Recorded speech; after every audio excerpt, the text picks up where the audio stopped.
This is the I Love Success podcast. I'm Peter Jarboh, and I have made a vow to myself to help as many people as possible to achieve their dreams. Let's get started. Hi everybody, it's Peter Jarboh, the host of the I Love Success podcast.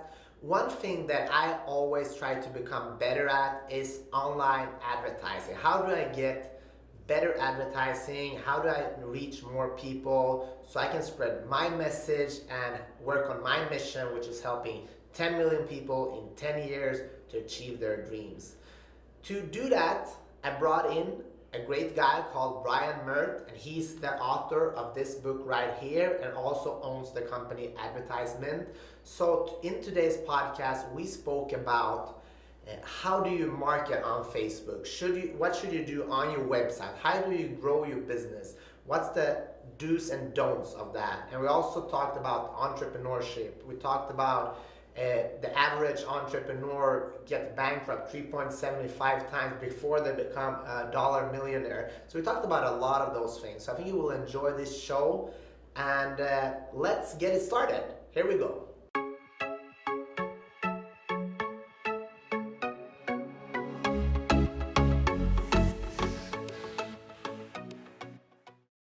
Welcome, Brian. Hey, what's up? It's good to be here. Good to see you. Thank you so much, Peter. Long time no see. It is a long time. So maybe we should tell everybody how we met. So we actually had offices next to each other. And you outgrew the office and are now in Hollywood, right? That's correct. We used to be very close, like right next door to each other. And then our business has grown a little bit. So we had to move to a different location where we had a little bit more space. I miss it here. Peter has a beautiful office. I'm always jealous because I love being at the beach. Yeah, it's wonderful. And one thing that I remember, before we got started talking, I just want to tell you this. One thing that I remember with you and why I wanted you here is you always had that positive vibe. And I know you were growing a business, so it's not easy, but I think you always took the time to talk to people and be very positive. So when I thought about I want to do something with someone that knows about Facebook advertising and marketing online, I instantly thought of you. So thank you for being so positive. Oh, of course. Yeah, it's something that's funny. I get that a lot from people that are like, oh, you're positive, or I just think you only have so many days on planet Earth, and you get to choose every day how you want to approach life. You can go through it grumpy, you can go through it angry, or you can go through it just being happy and enjoying and being grateful for the people you get to be around or be with. We're a couple blocks from the ocean, right at Santa Monica. It's beautiful. So, for people that are listening, like, you have the ability to choose at any point in time how you want that day to turn out. Things may happen to you externally, but you get to choose what you want. And that's just, it's something I kind of live by, and try to just, enjoy myself and smile and make friends along the way.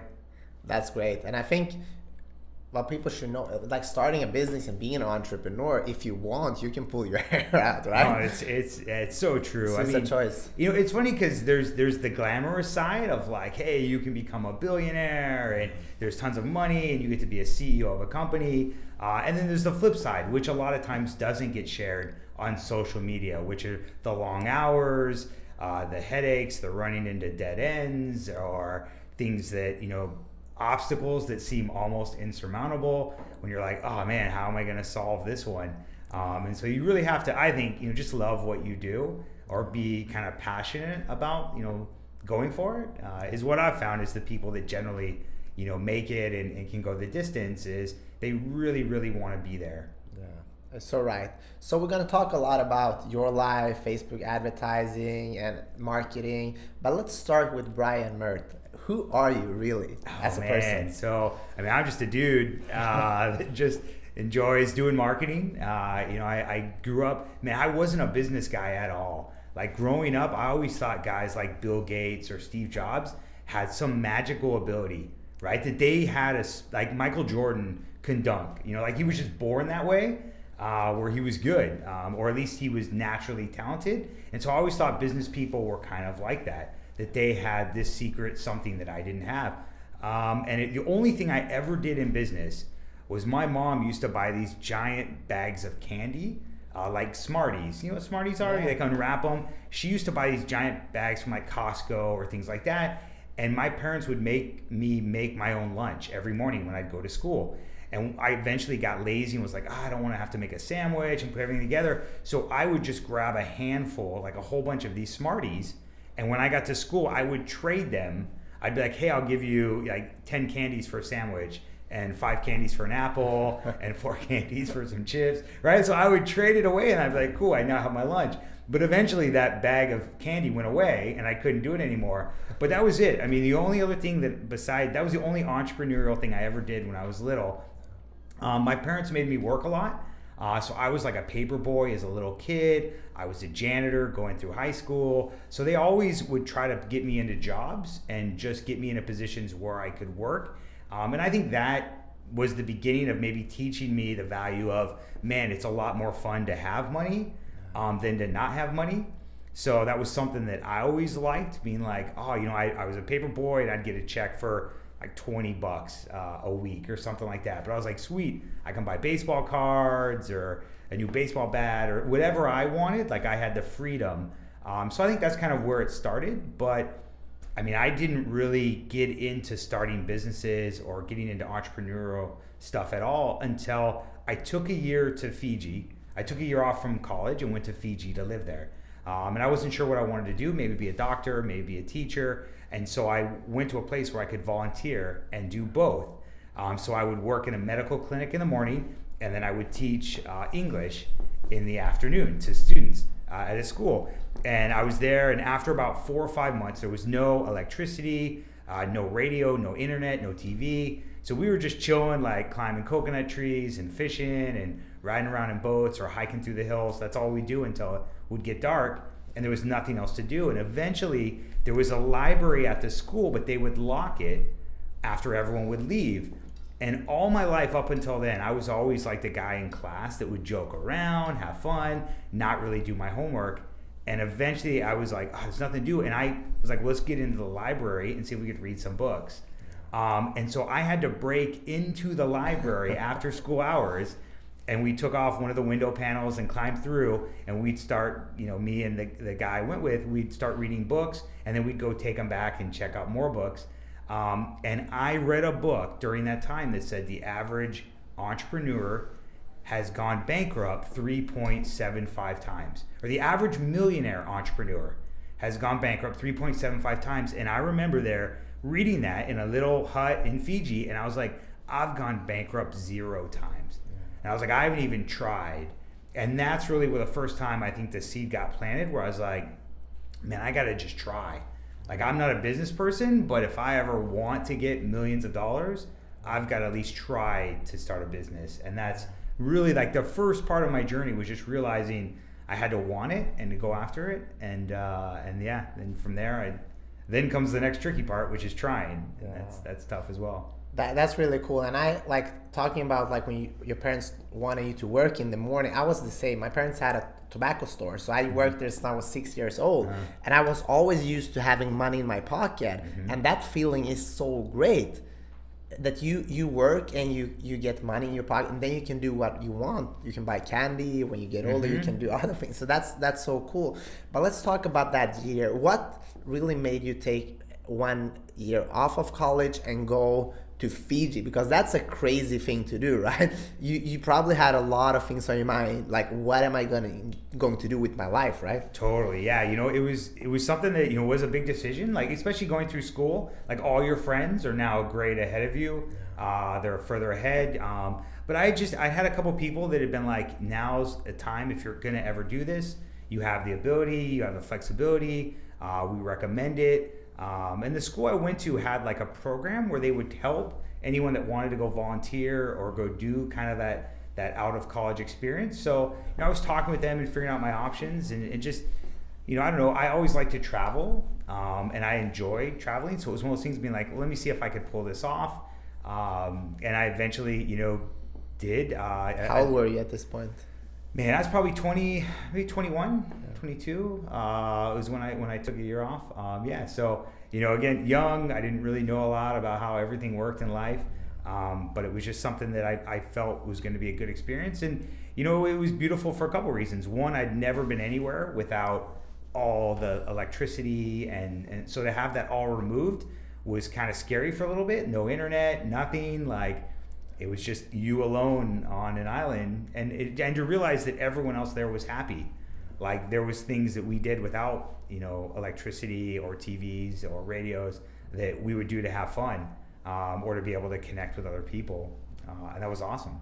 So during that year, what did you learn about yourself and about also the people that you telling are happy in Fiji? Like, what were the biggest takeaway from that year? Got it. My biggest things are, a lot of times it's the simple things that matter. It's people, and that's where, one of the things where I learned how to put people first. There's, you can have tons of money in a bank account, but if you're alone, I don't feel like that's success. I feel like you've missed out. Other things are to be able to slow down sometimes, especially in the entrepreneurial world where people are trying to start businesses. It's almost as if you're rewarded when you go faster and harder and burn yourself out. And there is an element of understanding like there's benefits to that, but there's also benefits to stopping, slowing down, taking the time to not rush by people and be like, hey, what's up? How's your day? Talking with people, building relationships, the things that matter a lot of times, much more than just, business and money and just keep going because you just need to keep going. Yeah. So what did you do after that year in Fiji? You started reading all these books and like, oh, shit, I haven't got back to even once. Like, totally. It's a whole different world. So what did you do when you went back to the US? Got it. So, I finished my degree in kind of education was what I was looking at, was being a teacher. And then I realized I wanted to explore business. Now, I didn't know anything about business, but I looked and there was a program, an MBA program that I could get into. I had to take almost an entire summer and a summer and a half of courses to be able to do additional college courses to be able to get in. And that's really when I got in there that I had a dean of business that was big into entrepreneurship. And his thing was, I don't care what you do, I want you to try. Just try. Like, take a swing at starting a business. And he had kind of come from nothing and had a great story. But that was the first time I ever had someone behind me that was like, try to start a business. Like, I don't care what or how or whatever you do, just try. And I think that would be, probably one of the best advices I ever got, because it is scary. When you think about starting a business, like, you're looking at Googles and Apples and Facebooks, these big companies that seem like they have so many things in place, but all of those started generally in a garage or a dorm room with a guy that's like, I'm gonna try. So, that was the one thing that kind of came out of that year of school was, let me try to do something. And it was just crazy how that kind of took off and went from there. So talk about your first business venture. What was that, except for trading the candy? Totally. And this is where, I think I've told you this story earlier, but my first business, I didn't know anything about business, but I knew that I wanted to be good at it, so I would read a lot of books. And one of the first books that I would ever start to read on was setting goals. And being able to set goals and understand how to do that effectively, because there's a right way and a wrong way to set goals. And so the first company I ever started was two of my buddies and I were driving to the Grand Canyon, and we were talking about writing down our goals so that we could be able to achieve them. And he pulled out a little piece of card and he had it laminated. And we were like, dude, this is a pocket goal. And so that was the beginning of, we created these little credit cards that people could write in online and type out their 7 goals, and we would print them on a credit card that you could keep with you. And then each goal had a little scratch area that you could scratch it off when you achieved it. So that was really, once we started the company, we built a website, we bought all the products to be able to make it. We put up a website, we said, okay, here we are. We're like, this is it, we're gonna become internet millionaires. And no one came to our website. Maybe like 3 people, which we knew were our parents. And that was it. And so that was the beginning of when I had to jump in and figure out, how do I do digital marketing? That was the beginning of kind of Google AdWords had just come out. And so I used my cafeteria money in school to put into advertising. to be able to bring back to drive sales for the products. So there were days where I was like, sweet, we made tons of money. And the next day we'd make zero money. And I was like, oh my goodness, like I'm gonna have to eat noodles all month, or I may not be able to eat anything if I don't figure this out. So from the very beginning, it got me to where it mattered. Like there was something that I was immediately rewarded or I was immediately penalized if I succeeded or if I failed. And that just for me, I was like, I gotta be able to eat. So I would study more, I would read more online, I would try to figure stuff out and go from there. So this was way back when Google AdWords was just released and there was no Facebook advertising and none of that. None of that. Yeah, this was Google AdWords had just come out maybe for about a year and a half, 2 years is when it was released. And before that was traditional advertising, TV, radio, print ads, all of which were generally very expensive, and I couldn't afford as a college student. And I didn't have enough money to be able to do this. And I had no background in business to kind of figure it out.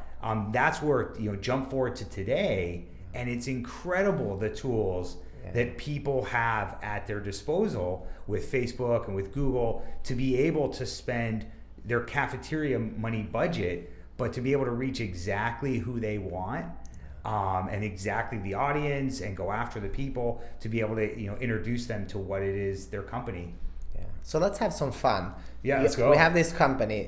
What was the name of your company back then? Pocket Goals. Pocket Goals. So imagine Pocket Goals is starting today, 2018. What would you do to start marketing that product? So because you're an expert at this, let's have some fun and see, because there's a lot of people listening here that have some, maybe not a pocket goal business, but a similar business that they want to market. So what would you do to market this business? Got it. Well, the two biggest options that people have now, especially when they're starting their business, is one, Google, which is fantastic. Someone that's typing in goal setting or tips for setting goals is actively looking for what it is that they're looking for, right? And if I have a product for goals, that's fantastic. The downside there is it's generally very expensive because all the other bigger companies that deal with goal setting are bidding for those same keywords. So Google works great, but it's just a little expensive. The flip side is now Facebook, which has emerged over the last 4 years and being able to run Facebook ads. This is where you can target people who are following you and following, your audience. They're following Zig Ziglar or Anthony Robbins or other people or Brian Tracy or people that have written books on goal setting.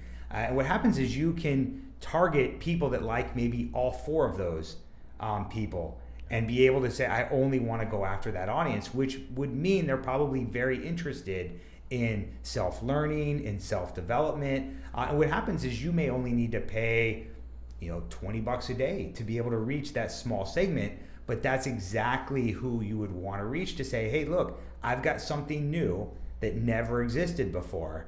And I want to see if you're interested. What happens is you spend a little bit of money, but you're targeting the people who are most likely going to be really interested in that. And then from there, you get some sales from that, and then you can reinvest that into maybe a wider audience or a bigger audience. Yeah. So basically, to make it easy for a person that know nothing about marketing, it's like selling ice cream on a really hot day at the beach. Exactly. Right? That's the people you basically the Facebook ad will scream out ice cream, and it's so hot outside, so everybody is almost 100% interested, or maybe 70-80% interested in your product at least, right? Yeah. So that's a pretty cool thing. But what else do you need to do? So you start these pocket goals. You need a website, right?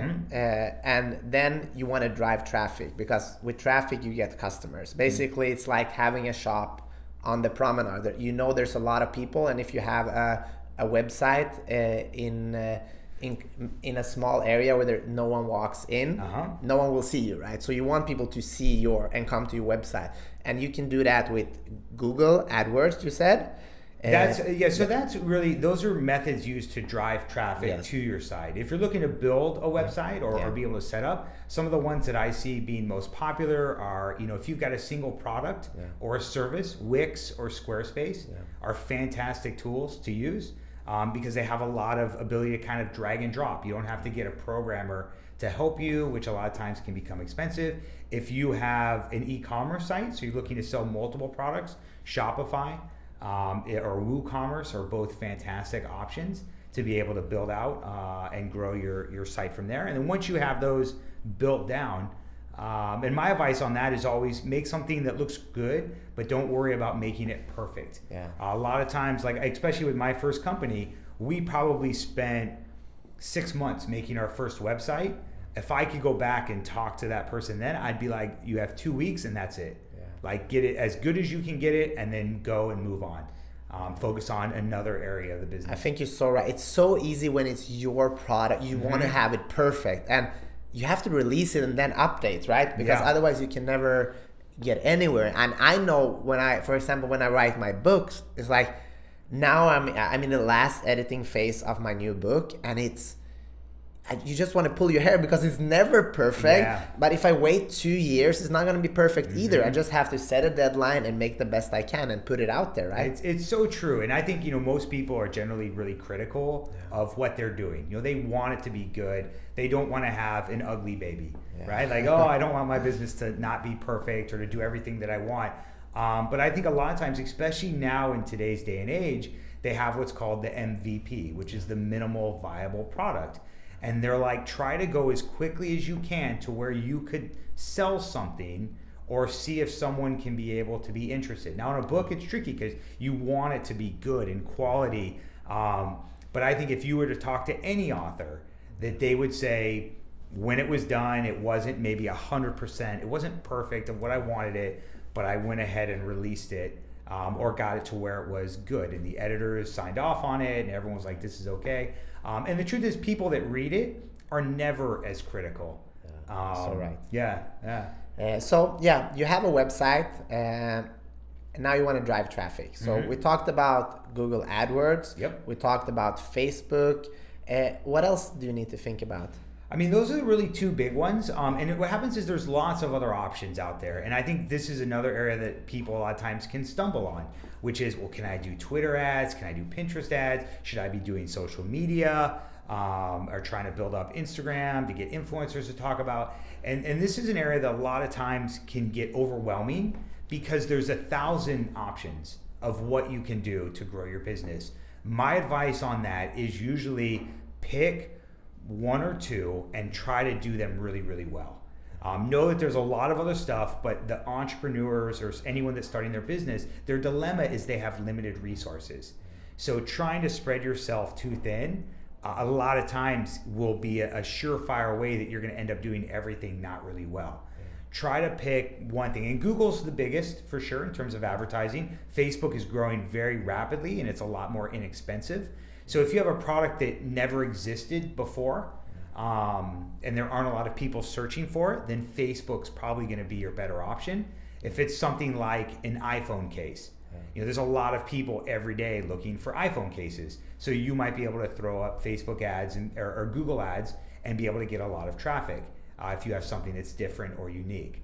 Yeah, just to get the listeners an idea what the difference between Facebook Advertise and Google AdWords is. So Google AdWords is when you know what you want or you have an idea what you want and you search for it, right? Yeah. So when people type in a keyword, so say I'm looking for an iPhone case, what happens is companies or businesses can go into the back end of Google. It's what's called Google AdWords, and they can enter in keywords and then place their bids there. And they create an ad that would display.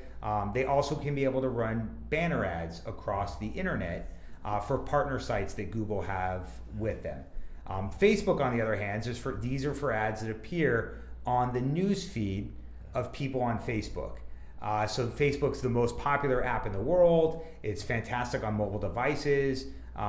People check it daily for news to see what their friends are doing. Facebook also owns Instagram. So you have the ability to get it on both of those apps as people are using it based on the targeting. So Facebook has tons of data on their users and they're able to show it based on their interests, their locations, behaviors. So Facebook has the ability to partner with other data sources and bring in like what type of politics are you into, or how much money do you make a year, or what is the size of your house that you live in, They get that data from other people and they're able to sync it to provide those options to advertisers. So you're creating that need. So for example, just to try the people that are not as good as marketing as you are, for example, a Google AdWords would be, I'm hungry, I'm going to search for pizza, right? Yeah. And a Facebook advertising would be, Facebook doesn't know that I'm hungry, but I see an ad of a pizza and Yes. it's lunchtime, Yeah. and I'm clicking that and order the pizza. Yeah, it's very much, it's like it'd be showing an ad for pizza an hour before lunch. Yeah. Or 30 minutes before lunchtime to be like, hey, are you wondering what you should look for today? If you're hungry, talk. And that's where someone hasn't gotten to the point where they're saying, man, I'm hungry, I need to go find a place, but you're trying to reach them right before that moment based on the fact that maybe that person eats pizza once a week. Yeah. And you're like, oh, this is great. I would want to reach that person and talk to them. That's cool. So when you do because you do mostly Facebook advertising for all the business. So what is a good ad? What do you want to purvey? What do you want the customer to do? What do you want them to get them to do? Because I think that's a big dilemma. Yep. A lot of people, I know a lot of small businesses say, yeah, I do a lot of Facebook advertising. I got a reach of 3,000 people. And then did it lead to any sales? Mm-hmm. And they say, no, but I got 3,000 reach. And that is great, but maybe the backend, the website wasn't as good as they want. So what tips can you give to improve that thing? Because I think a lot of businesses, they miss out on that. Sure, and there's a lot of what they call proxy numbers, or numbers that are reported that don't maybe necessarily matter for a business. I think a lot of people can get stuck in reach and impressions, like I reached 1 million people, but you're right, if there's no sales that happen, that's a problem. Facebook advertising is very different than any other form of advertising that's ever existed. And the reason for that is it's one-to-one, which means there's one person looking at that. So a billboard, right, is you put one thing out there and you just wait and I want people to see it again and again and again, and hopefully they'll eventually do it, right? With Facebook, you have the ability to have a conversation.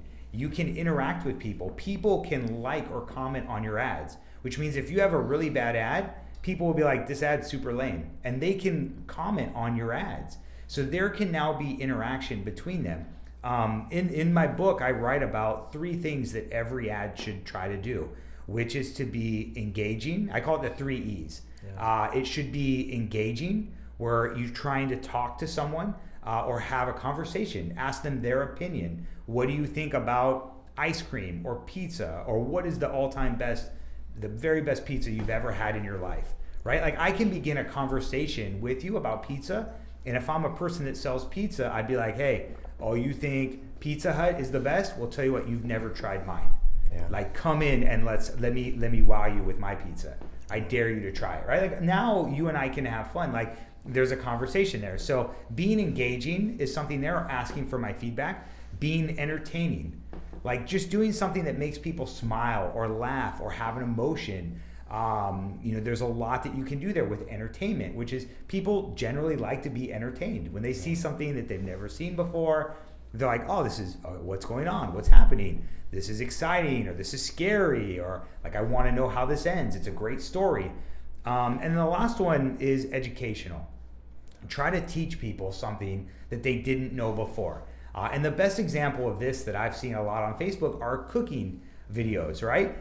Cooking videos 5 years ago used to be, a 10 to 20 minute video of someone saying, here's how I'm putting all the ingredients together. Here, now we're going to put it in the oven. Now it's like 10 seconds and it's like eggs, milk, flour, chocolate chips. Here's your cookies, right? It's really quick, fast paced, but people love that. And I think that's something else to remember on Facebook is they're usually on mobile devices, which means they're not able to consume a lot of content.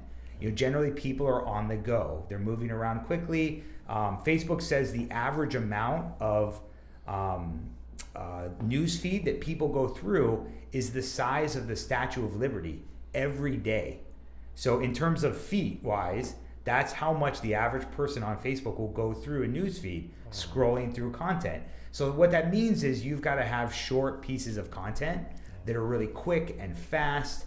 My ultimate word is value.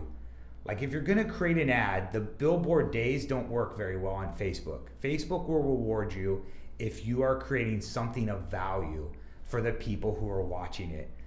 So if people are finding your ad valuable, where they're like say you're a plastic surgeon, I could put a billboard up that says, look, here's Brian's plastic surgeon business. But if I put a video, I'm like, here's the top 3 things you need to know about how to, if you're looking at plastic surgeons. 1, they need to be certified. 2, they need to have a clean office in an area. Or 3, they need to check for if there's any issues for them or any claims have been filed against them, right? Like that would be valuable to me if I was looking at going to a plastic surgeon. Those type of things people will stop and watch. And Facebook does a great job of being able to target people that watch. Then you can then target people who watch those videos with other ads and follow up. So do you want, when you do content on Facebook, do you want to take the people from Facebook to your website, or what do you want to do? Yeah, and this is where Facebook has become huge, and it's a massive platform now. And our company, we specialize in this all day. I mean, it's still, we work nothing in this, and it's still big and growing. So there are options with Facebook. You have the ability to send people right off of Facebook to your website, wherever you want them to go. Ultimately, you're paying for it, so you can send people anywhere you want to your website, as long as it doesn't violate any of Facebook's policies. You're welcome to do that. Facebook also has some options, things like lead ads, where it's a form that you build on Facebook, and people can be able to fill that out. In fact, when the form opens, it's pre-filled with all the information from your Facebook profile. So you can be able to capture people's emails, their phone numbers, their addresses, right from inside Facebook, so they never leave Facebook. But then you have a list of people you could email or send mail to, or be able to get on the phone and talk to, which is awesome. They also have things called Canvas ads, which is where you can build kind of your own landing page right inside of Facebook. So you don't leave Facebook again, but it loads very quickly. It can have videos, images, things like that. And then there's Messenger ads, which is become very big over the last year. And this is where it'd be very similar to email marketing, except for it lives inside of the Messenger app, which is the number 2 app in the world that people use to be able to communicate. It's part of Facebook, or they broke it off. And this is where, as a company, you can target specific people and then begin to have kind of a one-to-one conversation with them, asking them, hey, what type of pizzas do you like? Oh, you like pepperoni? Oh, do you know, here's the 3 sizes we have. Would you want to order one right now? So there's a lot that you can be able to do where people are able to talk a little bit more. So it's more kind of one-to-one personable marketing than it is just kind of a mass approach of what maybe email would be, which is just, hey everyone, we have pizzas on sale, or something like that.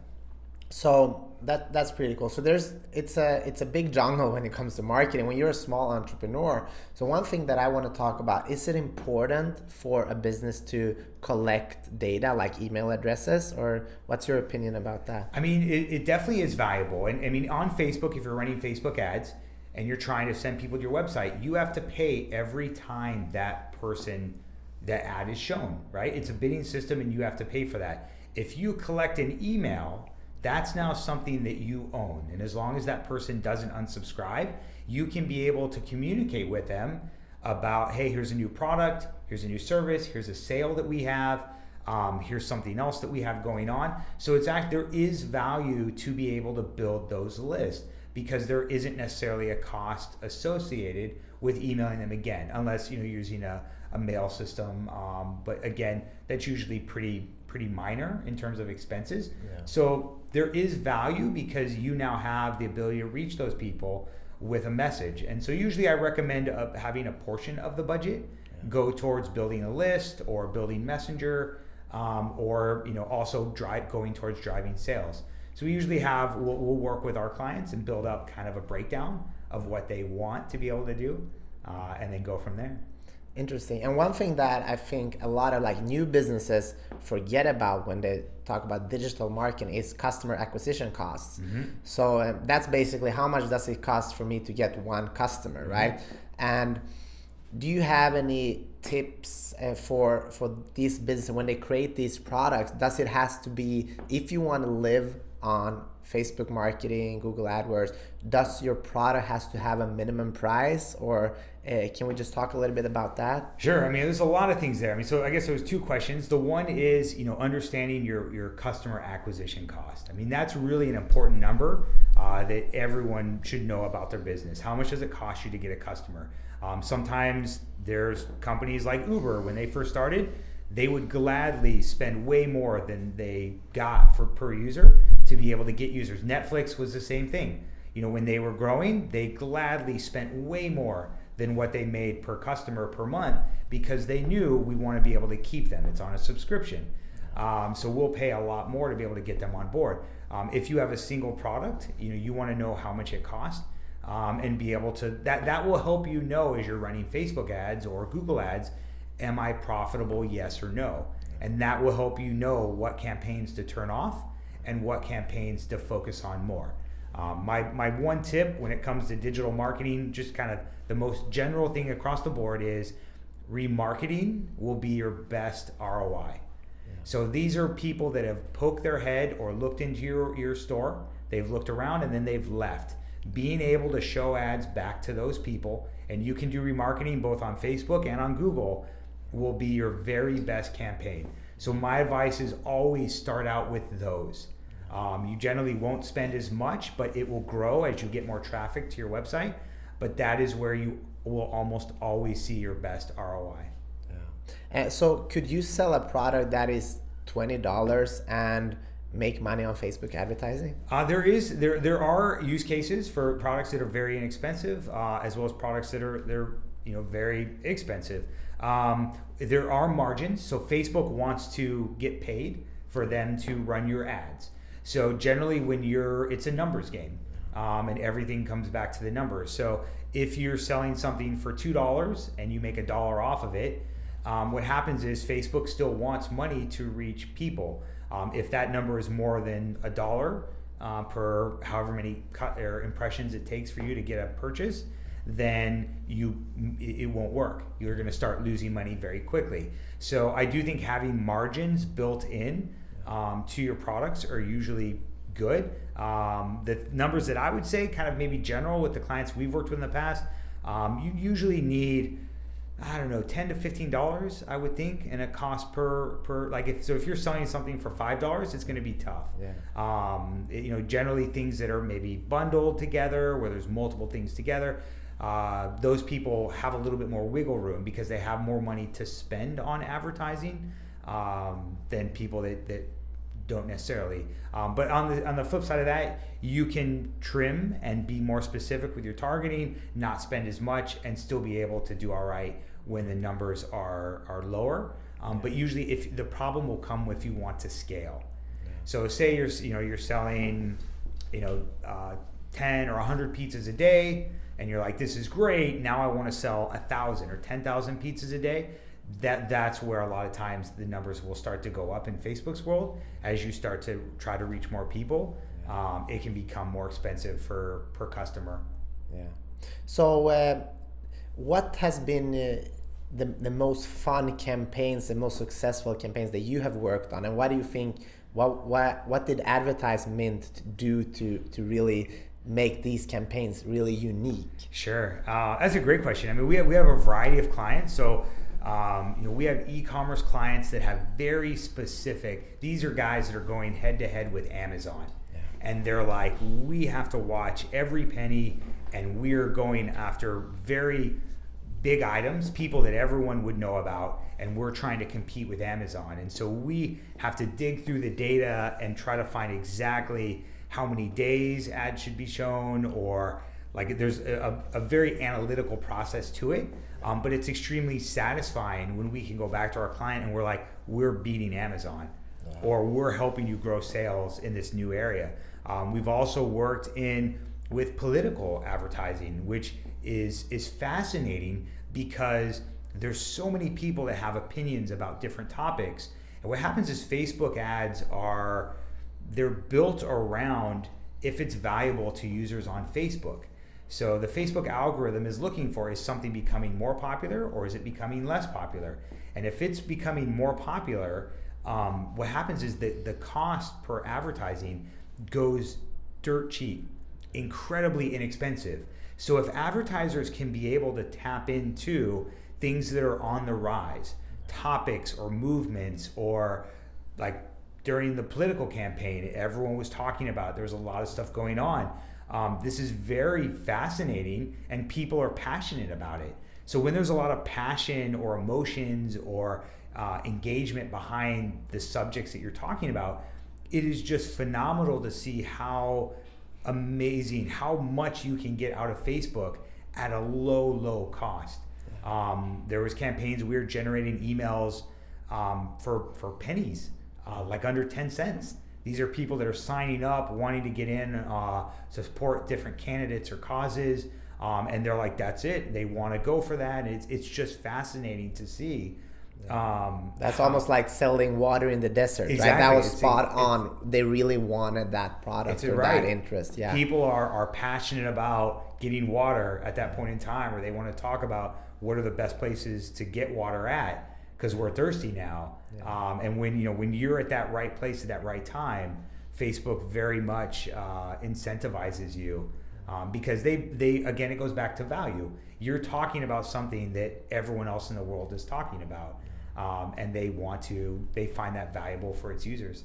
Yeah, it's interesting times because of these platforms like Facebook, Google, Instagram. Nowadays, it could be a young kid in a small city or village in Africa can compete with a big company. Yeah. If they can deliver a better value and market better. Yep. They can actually compete, and this was never possible before. No. How do you feel about being a part of this? Man, when you say that, it's so true, and this is what I get so excited about right now at this moment in time. When I started my first company in college, I didn't have a lot of options. Like if I wanted to go to a newspaper or a TV station, they'd be like, "Hey, you need to have a lot of money," and they would immediately turn me away. Now, everyone has the platform with Facebook is the exact same if you are starting a business in Africa as it is for the guys who run Super Bowl ads.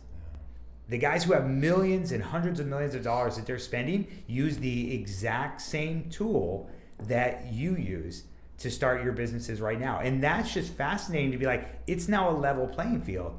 If you can target your ads more efficiently or create a better ad than your big mega conglomerate competitor, you can be able to generate more sales with the money that you have than that big company is able to. And a lot of times big companies can fall into where they're slow or sluggish. There's a lot of moving parts and it's hard for them to navigate quickly. And that's where with a platform like Facebook, if you can put two things together that never existed before, you can be quick and fast. And from there, if it's profitable, you can, from your computer or laptop, from wherever you are on planet Earth, hit some buttons and be able to explode that. No, I love that. It's a more even play field in one way, but also I think it's also higher competition now, because now, for example, imagine if we talk about taxi drivers. Yep.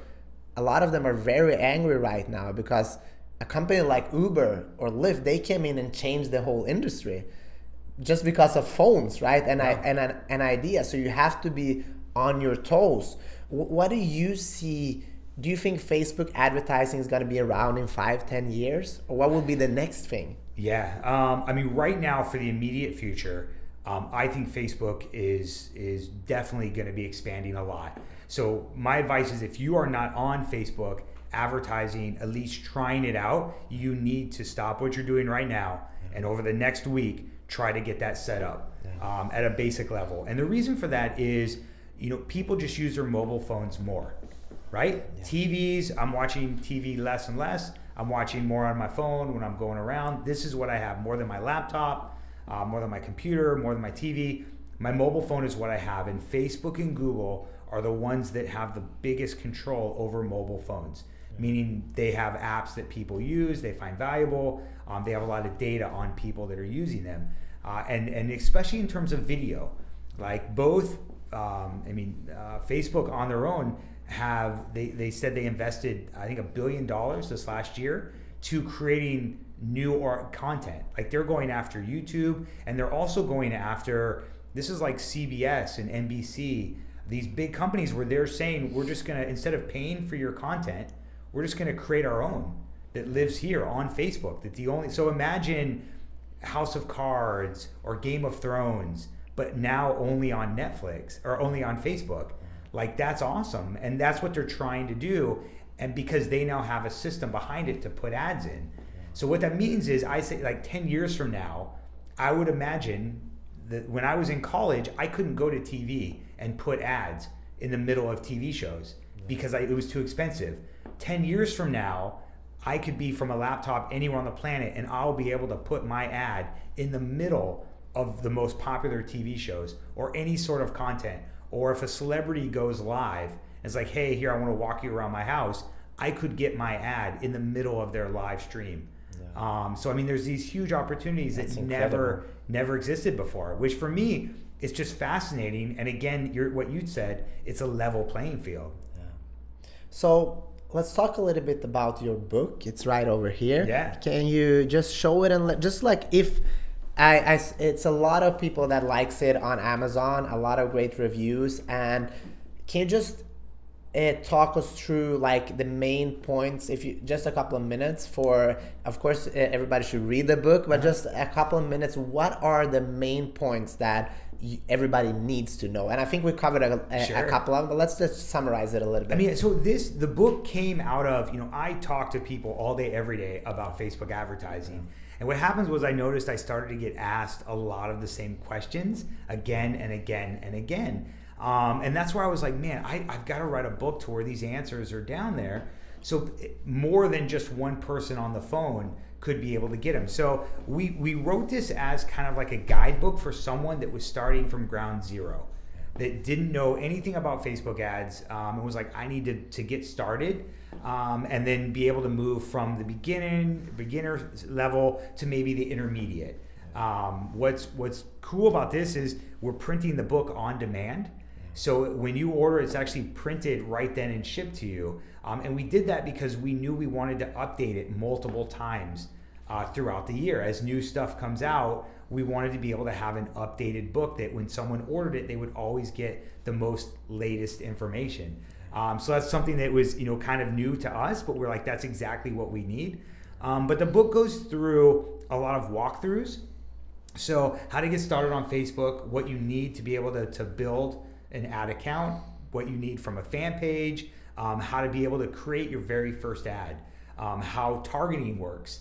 And there's millions and millions of options for ad targeting, and some tips on how to be able to start out small and then how to be able to ramp out and grow it beyond there.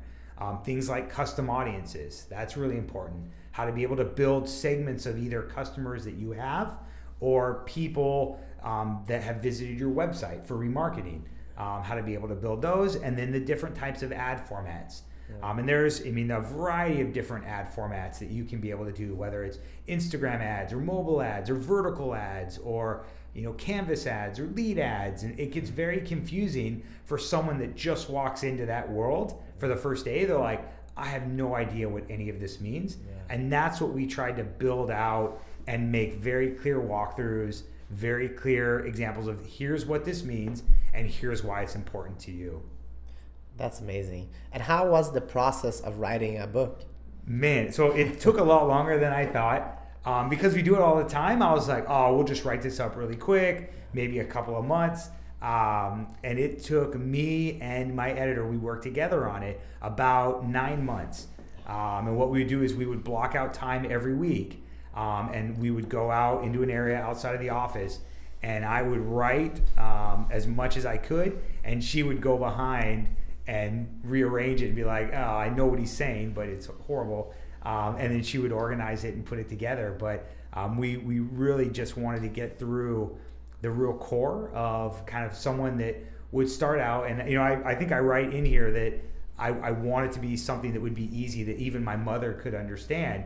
She actually read the book, and she's one of the reviews on Amazon where she was like, it really is as easy for a mother to understand. I now understand how it works. Yeah, that's a good great, because I think a lot of people are overwhelmed by this. And what I've seen, I worked in marketing and sold a lot of type of advertising, and a lot of businesses, they didn't understand this. They maybe a construction company or a handyman, and I used to sell ads in a similar product to the Yellow Pages, and they don't want to learn this, but they need to, because otherwise a young stud coming out of school is gonna beat them and take all their customers, because that's how it is today. So you have to be on the places that is important. I think this is a great tool for the people that might not have the budget to have an advertising agency, but they can still learn. So props for you for doing this.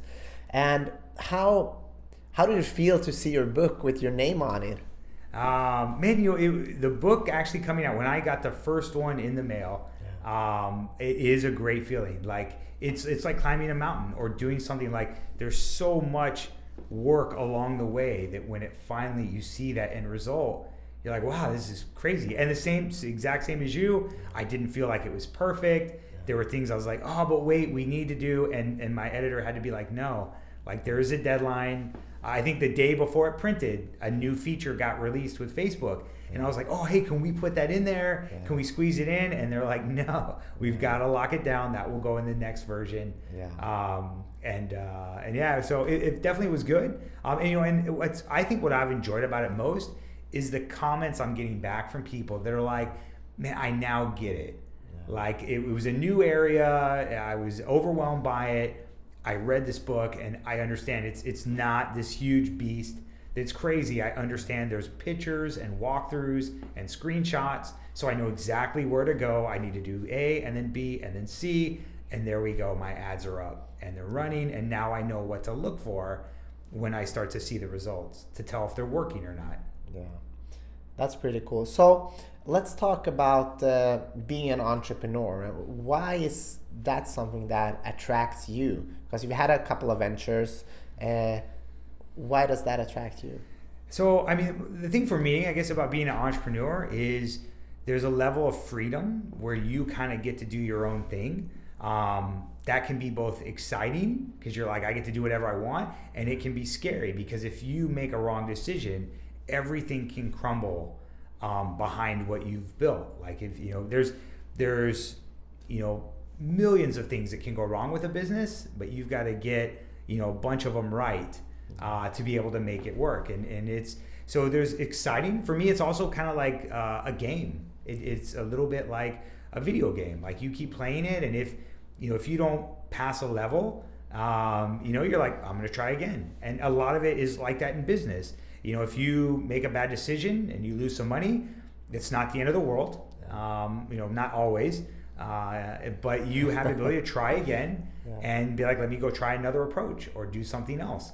And so, I think there's, I've worked in both jobs where I was the boss and I've worked in jobs where I worked for someone else. I think generally I just enjoy helping things grow and making something bigger than it was the day before.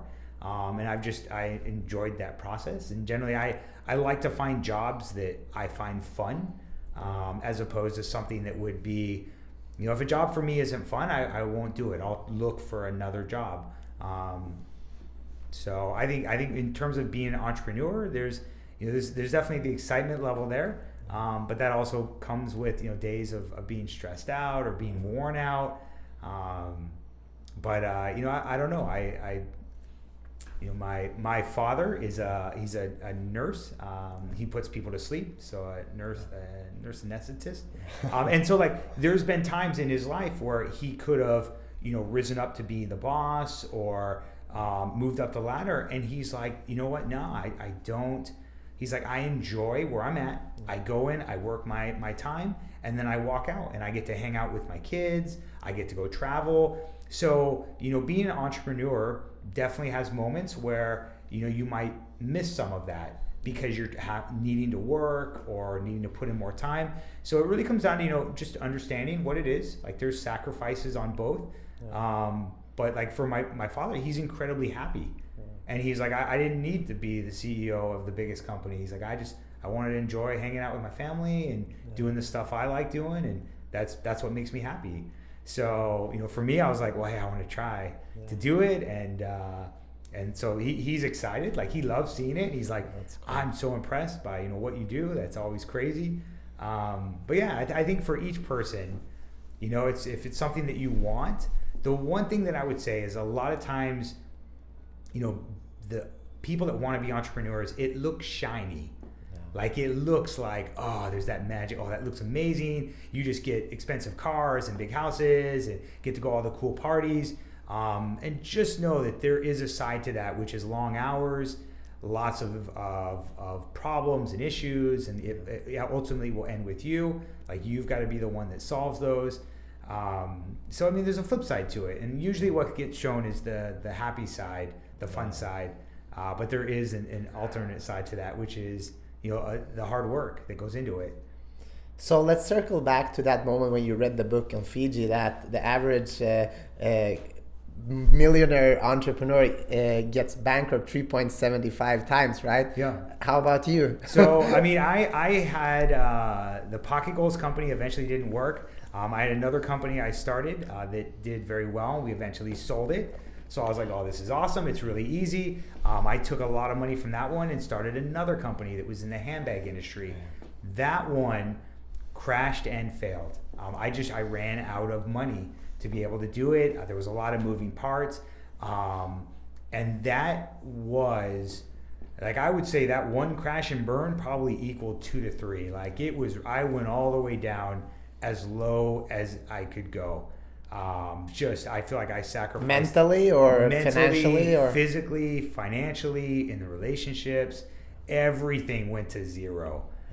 It was the worst time in my life ever, was realizing, like, for me, I felt like I was a failure. I was failing in multiple levels. And this is something that a lot of entrepreneurs won't talk about. They talk about the good things. It was a really rough time. And it took me a couple of years to be able to recover, like, from that on multiple fronts. And it's something that, going back, it's crazy because now I look at that, and the thing when everything went really bad, I felt like I had been knocked down and I was lying face first, like, in the mud. Like, I was like, I'm done. And at that point in time, the only thing I was thinking about was keep moving forward. Like, just one more day, take one more step, just, go from being face down to being on your hands and knees. Like, that was my goal. Yeah. Like, just get a little bit more than where you're at right now. It wasn't solve all my problems. It wasn't start another business. So a lot of times, if people have, different people have different situations. Yeah. And no matter where you are in life, my advice is try to get one step better than where you're at right now. Like, what's one little thing you can do to improve your situation or your scenario, or the likelihood that you'd be able to start a business, maybe a year from now.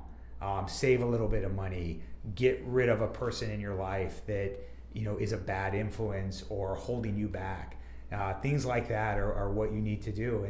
And eventually, it wasn't anything where I ramped up and it was the next day I was a huge success. It was day after day after day. I got a little bit stronger, a little bit better, a little bit wiser. And now that hard time in my life, the lessons I learned there, and when everything was tough and I had to keep holding strong and be like, no, I'm not going to give in. I'm going to try to be a better person. I'm going to try to eat healthy.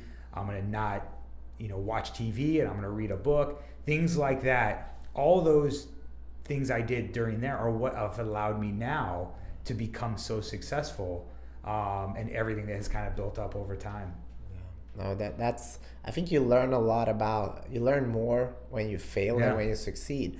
Do you recall, like, during this time, how was your support system during this time? Because I think a lot of times when we fail, I fail a lot of times as an athlete, and a lot of times you start noticing that people you thought like you, they just like to hang around with you when everything went well.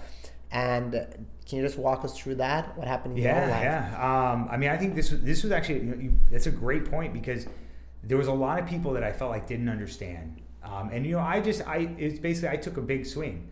I risked everything I had to swing on something and it didn't work out.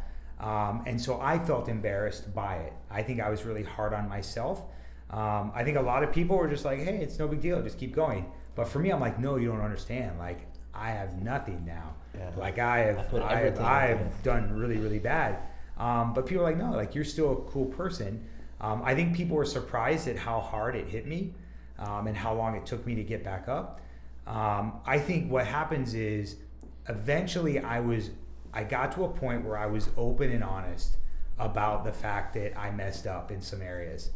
And when I could eventually talk to people and be like, you know what, I had a business that failed, or I had a relationship that failed, or man, I've gained a ton of weight because I'm just super stressed and eating bad food, people could relate with that. And I think that was the biggest thing, that I was scared to tell people my deep, dark secrets. Yeah. And once I did, people are like, oh, you know what, I struggle with that too. Yeah. Or, you know what, I've gone through a similar situation, and it was really hard for me. And then all of a sudden, I didn't feel so alone. And I think failure is something, you know, I think in our culture, we, you know, celebrate success, you know, the winners and who's awesome and who's in first place. But generally, there's a lot of people in any competition that aren't going to be in first place, that are second through last place. If you're in one of those positions, it doesn't mean you're a bad person. It doesn't mean anything is necessarily wrong with you. It means in that scenario, you just didn't make it in number one. But there's so many other areas that people can succeed in, or find happiness in, that don't revolve around just being successful and, you know, number one. Or I think like that's what we are trying to do with the I Love Success podcast. It's not about being number one. It's about finding what makes you happy. How do you live a good life? And for someone, it might be millions in the bank account, a Ferrari. But for someone, it might be having time with family, like your dad, or just be healthy. People are recovering from diseases, or there's people that haven't had an ice cream in years, right? For them, success would be able to afford an ice cream. So it's very different. We're trying to redefine that statement and make it something personal, that because if you always compete with everybody else, it's hard to win in the long run. And it's good to compete. I'm an athlete, I'm a competitor, but I've also realized that just because I beat you, it doesn't make me a better person. It's just this moment this happened. But let's talk about confidence and self-confidence. How did you work with your self-confidence when everything went south? Because I think there's a saying that I really like. I think it's there's two things that define you: your patience when you have nothing, and your attitude when you have everything. Nice. And how did you work with your self-confidence during this time to come back? Got it. Yeah, I think this, you know, going back to kind of my story, or how this would relate to other people who are listening right now, confidence comes with just practice and reps. Arnold Schwarzenegger, in his book, he's like, the reason I became Mr. Olympia was reps. Yeah. Like, I just lifted more weights than everyone else. That was my secret. And which is funny, because you think, no, what did you know, was there anything else or something? And he's like, I lifted more weights. Like, I was in the gym longer, and I was there, and I was doing more work. So I think a lot of times, ultimately, when it comes to confidence, it's a matter of doing something again and again and again. And eventually what happens is it becomes less scary. You become more confident. And in business, there's a lot of things that need to build up in terms of confidence. Being able to delegate things, to have other people do it, and to trust that they can do it. Be able to work with, you know, people that you hire. Be able to make sure that you listen to customers. Those are all things, and don't take it personable. Like, if someone leaves you a 1-star review on your business, some people look at that and be like, oh, that's horrible. Like, oh no, let's go fight with that guy. I look at that as an opportunity. Let's go talk to that guy on the phone and see if we can win him back. Whatever he's saying, there was an issue there. And if we can fix that for our company, it means we're never going to get any other 1-star reviews from something like that. Yeah. So it's a matter of how you look at it and what goes on. And to some extent, it's like, again, I look at business a lot of times like a game. It's just, how quickly can you get to that next level? You know, what's going on, and what can you do to improve something? And so a lot of times people will think business is about hitting grand slams, right? These big, look at me, I'm the next Uber, I'm the next Facebook. Like, I want to be that big. And a lot of those happen through base hits, like just making good decisions again and again and again. Maybe finding ways to save money as opposed to buying the most expensive thing, which gives your company other areas that you can grow in. So, I mean, yeah, there's a lot from that. But I think confidence generally comes from just practice and trying. And maybe if you're scared, like you've got to get up and meet people to be able to grow your business. Instead of going in front of a crowd of 1,000 people, try to go to a coffee shop and talk in front of 4 people. And then once you do that, then try to talk in front of 10 people. And then once you do that, try to do 25. And so you don't necessarily need to make these huge leaps to where you're all of a sudden this huge mega, successful person. You can start with growing and just saying, what's the next level that I've never done? And how do I get there? It's so true. Like a lot of people talk about overnight success, but it doesn't exist. When you look at it, it's like 10, 15, sometimes 20, 25 years of people working hard. I had a woman, an astronaut, she dreamt of that when she was a kid. It took her more than 30 years. Wow. But she did it, and she was doing a lot of different things on the way, but she didn't forget about that dream. Mm-hmm. And I think it's like that with everybody. I became a world medalist after more than 20 years of training. And I mean, you're sitting here today having this business, and you went through good and bad parts in business, but you learn and you have more knowledge in your basket. So just 2 more questions, then I know you got to go to Hollywood and help some people get some great ads and market their businesses. So the first one, imagine you're 87 years old. Okay. You're sitting in a rocking chair, maybe overlooking the ocean or the mountains or a place that you really, really enjoy. And you start thinking about your life. What do you want to see in this picture to be able to say, this was a good run? Man, so the thing that I enjoy most is the process of helping other people. The fact that we're an agency, we help other businesses be able to grow through this new technology, this new platform that didn't exist 5 years ago. It's brand new, and we're able to help people, ultimately grow their business, get better results than other places. And I love that, because when you see that in someone's eyes, another business owner, either through the phone or the emails or the video chats, like people are like, man, you guys are awesome. Like, you helped us grow, and now we can go and hire more employees or achieve our dreams and do what we wanted out of being success. So I love the process of just helping people. I think that's what I really enjoy. That is one. And then 2 is having fun along the way. Right? And I think a lot of times there's a lot of work that goes through on grind it out and work long hours and money. But I think there's a side of, do you enjoy, like, the people that I work with, I consider my friends. And I want the people on my team to like each other and to have fun. And we solve problems together. But I don't want a work environment where people are angry or yelling at each other. I just feel like life is too short to be like that. Like, we're all intelligent people. Let's solve some problems together, and let's have fun while we do it. Yeah. Love it. And the last question that I have for you, Brian, is something that I ask all my guests, because we're all about sharing people's journeys, but we want the listeners and the people that are watching to take action, to create something with their own life, just like you have done. So if you can just give them one tip or one tool to get started right now after listening to this, what would that first step be? I mean, my step is always, and this is what got me off my butt, was a guy in my dean of business that says you need to try. Like, try one thing, just one thing. There's a million steps in terms of building a business. Try one, and how quickly can you get it done?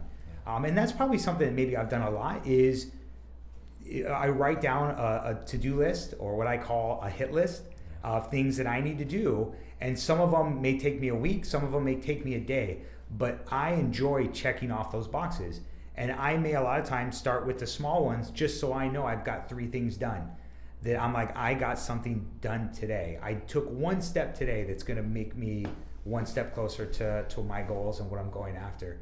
But I would say, challenge yourself to do one thing every day that can get you a little bit closer, whether it's reading a book or listening to a podcast or saving some money or putting a down payment on something that you need. Like if you need someone to build you a website, be like, I'm going to give that guy $100 towards the cost, but I'm telling him I'm coming because I want to hire you, but here's the first $100, I'll get you the rest next week, or something like that. Like put your own skin in the game, and go after it. I love it. Get started, because there's so many times in life we talk about, I want to do this, I want to do that, but then you're tired when you get home, and no, one thing, it doesn't have to be anything big, just start, and it will start rolling. So thank you so much, Brian, for coming here. It means the world to me, and I think we covered some great stuff here today. Nice. And I also want to thank everybody that listened to this podcast. And if you like this episode, share it with your friends, your family, and everybody else that can benefit from this. And I also want to thank my sponsor, Panos Emporio, Scandinavia's leading swimwear brand. Thank you. Have an awesome day.